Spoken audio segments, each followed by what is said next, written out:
All right, good morning.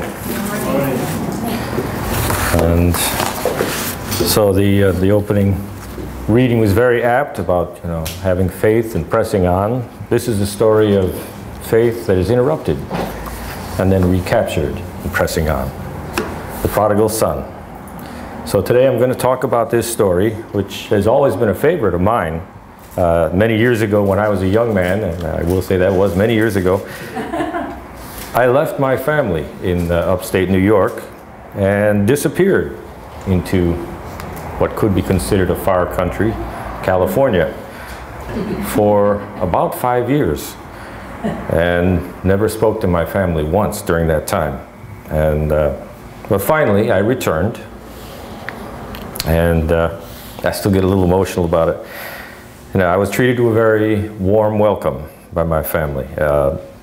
I felt very much like the prodigal son in the parable, and I even remember jokingly saying to my father, "Where's my fatted calf?"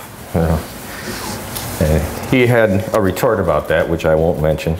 But then about 7 years ago, however, the meaning of the story actually changed for me, thanks to hearing a speech about it by Franco. But I'll tell you more about that later on. First, I'd like to talk about the parable itself. Now, although the story of the prodigal son is a familiar one, a lot of people don't know that it was told within a larger context. Chapter 15 of the Gospel of Luke. The setting in the story where he tells the story of the prodigal son is at a large banquet. This is where he was dining with many tax collectors and sinners. Okay. And so he's with these tax collectors and sinners, and this was prompting the Pharisees, who were outside of the building where the banquet was taking place, to murmur amongst themselves. And they were saying, "This man receives sinners and eats with them." So they weren't too happy about that. It's this criticism from the Pharisees that inspired the teaching of Jesus that followed in the remainder of chapter 15 of Luke. This is where the parable of the prodigal son is actually the climactic last of 3 parables that he tells.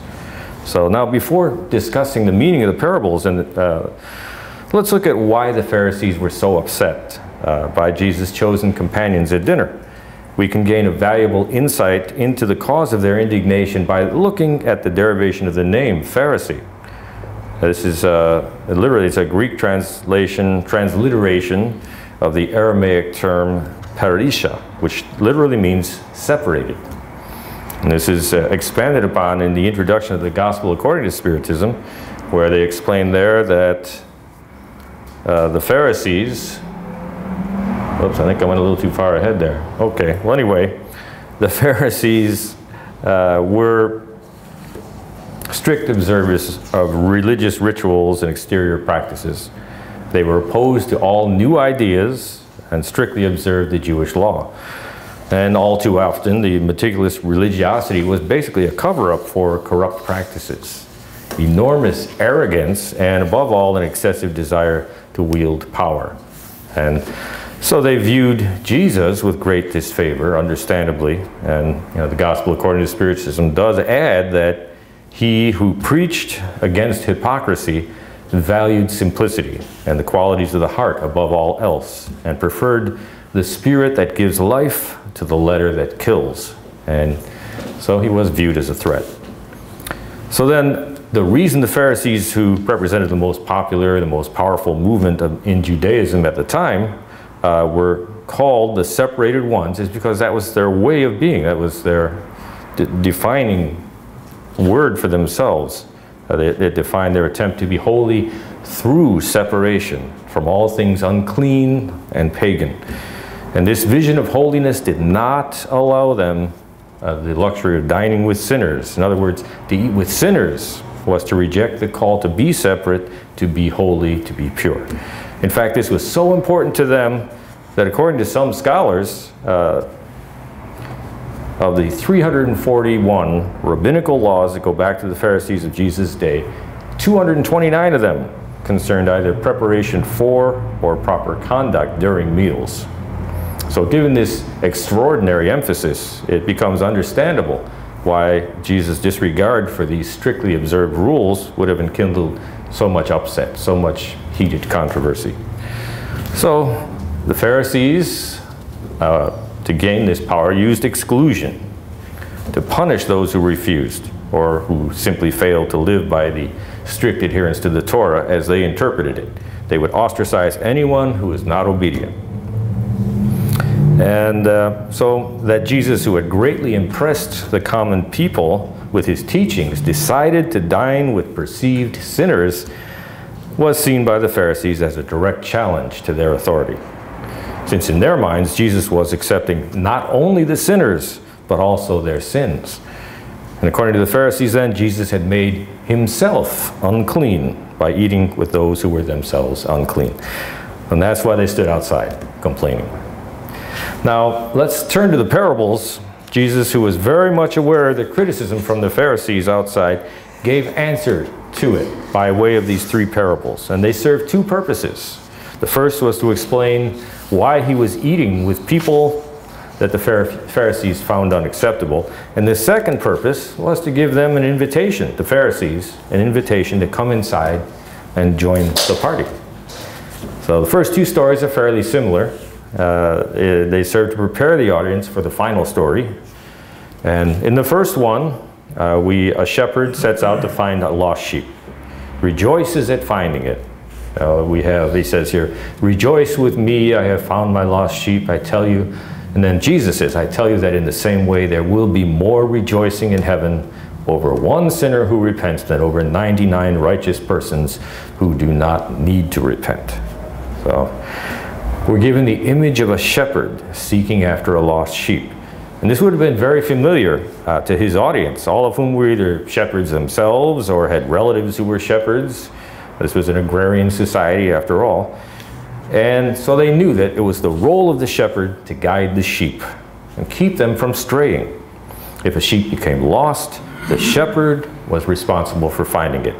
And by associating his presence with sinners, with a shepherd seeking a lost sheep, Jesus was making it clear that his reason for being there was to look after his lost sheep. And he also showed how misguided the Pharisee approach was toward these sinners. And we don't like to say sinners, of course, in Spiritism, people who have lost their way. So the Pharisees were Israel's self-proclaimed shepherds. But rather than going out and seeking their lost sheep, their idea instead was to separate the flock away, separate them from the lost, who were now impure, and lock the gate to the sheep pen so that the lost could not return. So we may ask, what kind of shepherd abandons his sheep? Now for the diners who were listening, as well as for the Pharisees, images of sheep and shepherds also brought to mind passages from the what we call the Old Testament, the sacred scriptures. And talk of a shepherd would remind Jews, for instance, of Psalm 23. We have here, "The Lord is my shepherd, I shall not be in want. He makes me lie down in green pastures. He leads me beside quiet waters. He restores my soul. He guides me in paths of righteousness for his name's sake. Even though I walk through the valley of the shadow of death, I will fear no evil, for you are with me. Your rod and your staff, they comfort me." So again, the story of the shepherd ends with a celebration. Jesus tells us that's the appropriate thing to do when what was lost has been found. And the second story that he tells, the second parable, reinforces this. It's about a woman who searches for her lost coin. And again, the lost is found. Friends are gathered to celebrate the good news. And the woman says, "Rejoice with me, I have found my lost coin." And Jesus tells the assemblage, "In the same way I tell you, there is rejoicing in the presence of the angels of God over one sinner who repents." So here we see a similar pattern between the two stories. Something lost, something found, celebration. Jesus again makes it clear this is what he's doing at the banquet, celebrating the return of the lost sheep of Israel to the Father. Then finally, he tells the full story of the prodigal son. And I like to read it to you. "And he said, there was a man who had 2 sons. The younger of them said to his father, 'Father, give me the share of property that is coming to me.' So he divided his property between them. Not many days later, the younger son gathered all he had and took a journey into the far country." It wasn't California. "And there He squandered his property in reckless living, and when he had spent everything, a severe famine arose in that country. He began to be in need. So he went and hired himself out to one of the citizens of that country, who sent him into his fields to feed pigs. And he was longing to be fed with the pods that the pigs ate, and no one gave him anything. So he's in dire straits. But when he came to himself, he said, "How many of my father's hired servants have more than enough bread, but I perish here with hunger? I will arise and go to my father. I will say to him, 'Father, I have sinned against heaven and before you. I am no longer worthy to be called your son. Treat me as one of your hired servants.' And he arose and came to his father. But while he was still a long way off, his father saw him and felt compassion, and ran and embraced him and kissed him.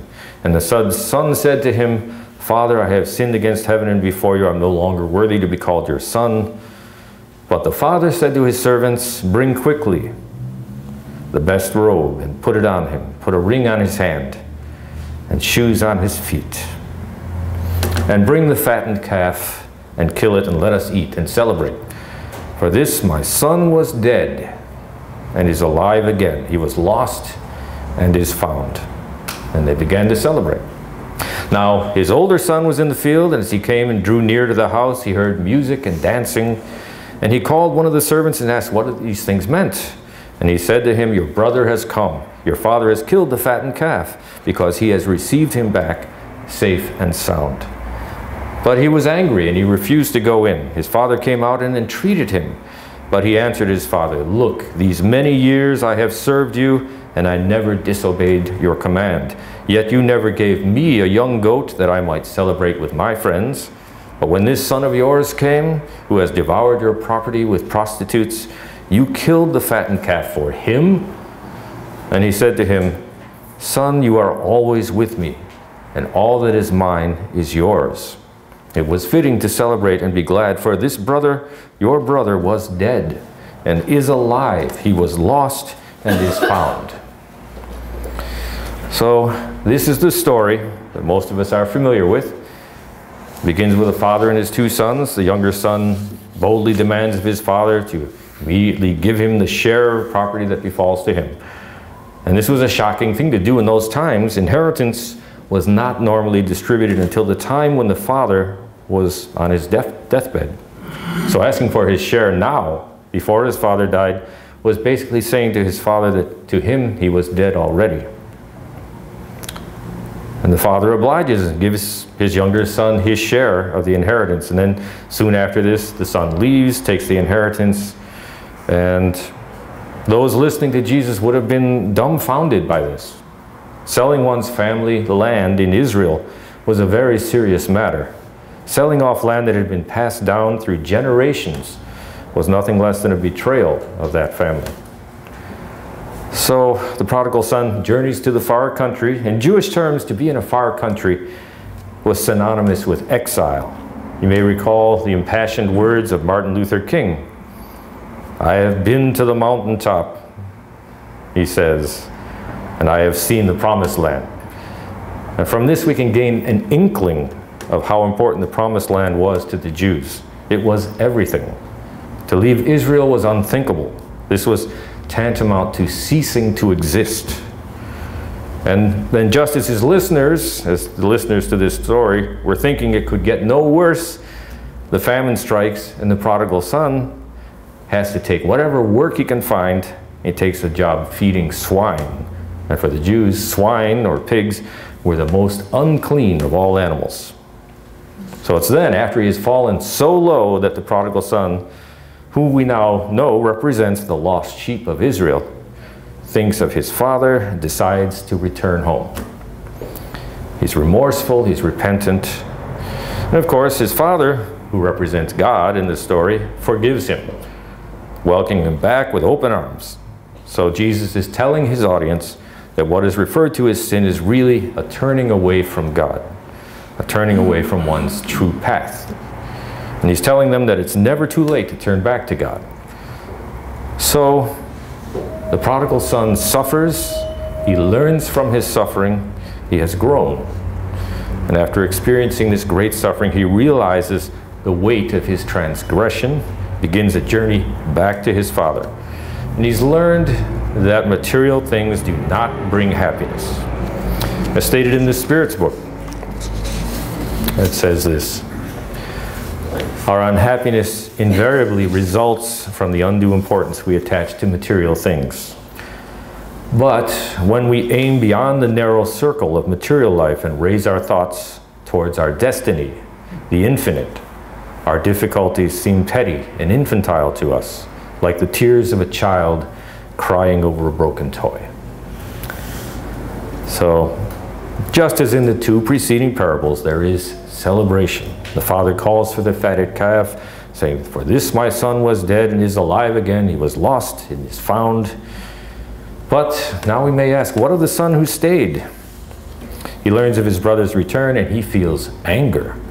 He's the one who has remained faithful to his father all along, and yet he has never been given a gift such as this fatted calf to celebrate with.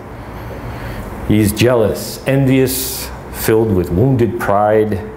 He stands outside the celebration, just like the Pharisees stand outside of the banquet.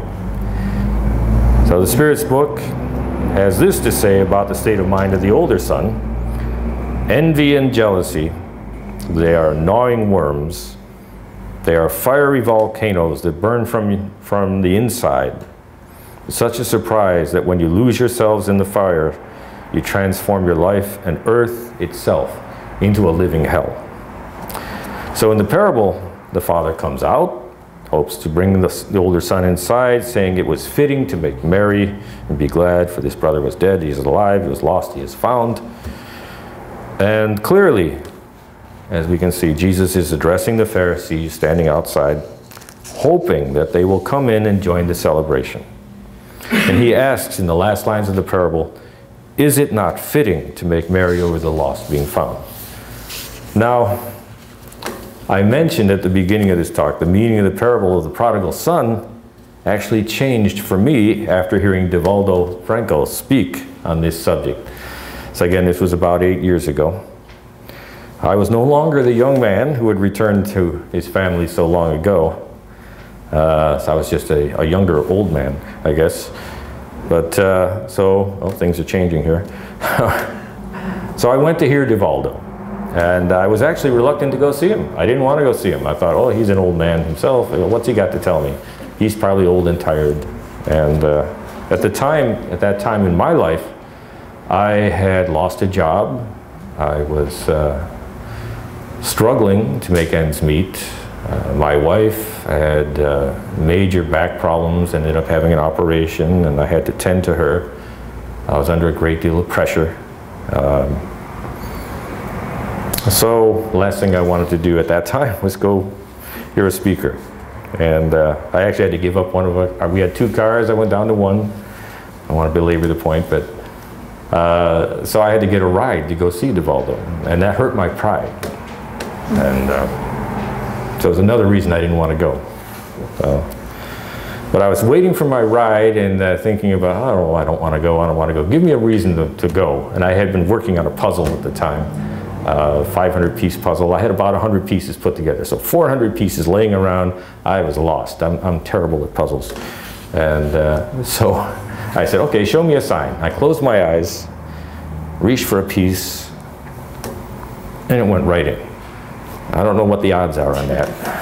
I said, okay, I'm going. You know.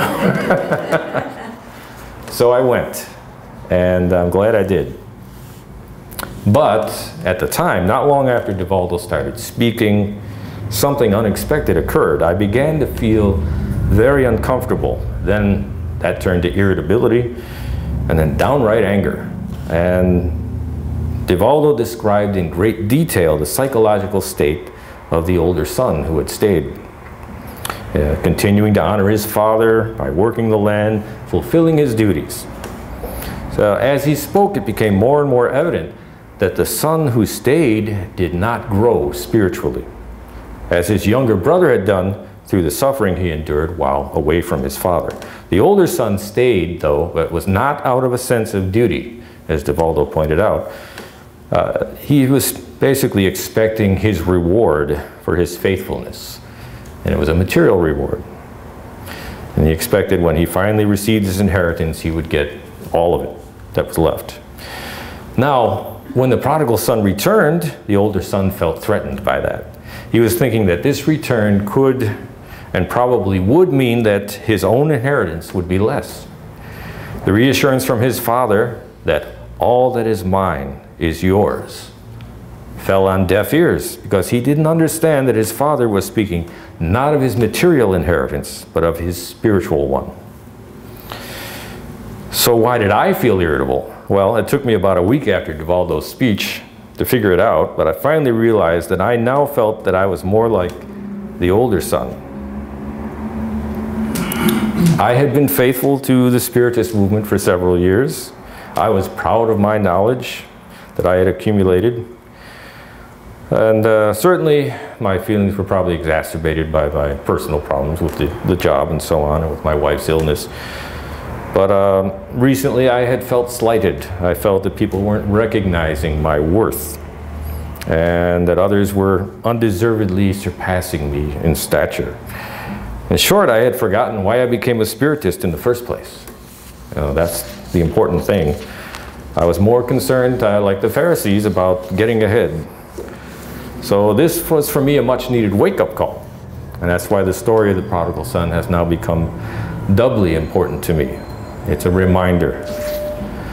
So as Spiritists, we're taught that we live many lives and play many roles in those lives, exploring the reality of our spiritual lives from many different perspectives. But we sometimes forget that we explore different perspectives in this one life as well. The perspectives of youth, middle age, old age, perspectives of prosperity and poverty, and those of worldly honors and spiritual growth. So, in closing, I'd like to say I'm glad that I got to thank Duvaldo for that speech. About 2 years later, I actually spoke to him. I don't know how much of my English he understood, but I made pantomime gestures of touching my heart and my head. And whether he understood or not, it was important to me to make the effort, at least. I really felt that he did help me to get back on my own path, and I'll be forever grateful for that. And so I will close my speech with that. I want to thank you for the opportunity to speak with you today.